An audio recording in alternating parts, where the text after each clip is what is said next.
La traçabilité, et surtout la responsabilité qui y est associée, est fondamentale.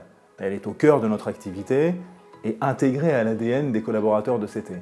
C'est en effet la seule façon d'être garant de la protection de l'environnement, de la protection de l'homme et de la protection de la biodiversité. La traçabilité des terres chez ECT représente à peu près 80 à 85 personnes. Nous rencontrons fréquemment des chantiers pour lesquels il y a et des terres polluées et des terres inertes. Tant qu'il y a des terres polluées sur un chantier, il y a toujours la présence d'une personne ECT afin que nous nous assurions qu'il n'y ait plus de terres polluées bien évidemment et que le reste des terres qui sont donc inertes puissent aller sur nos chantiers et nos sites en tant que valorisation sans que nous ayons la moindre suspicion de recevoir des terres polluées.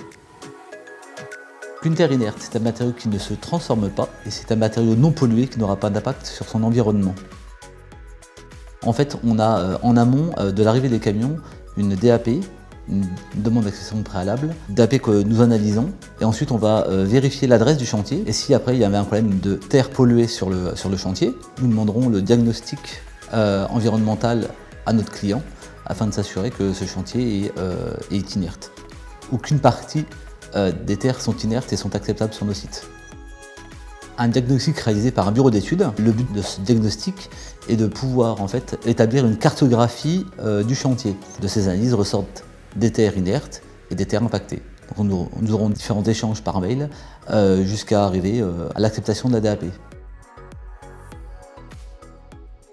Donc, le portique de contrôle radiologique, c'est 2 mâts qu'on installe à l'entrée des sites.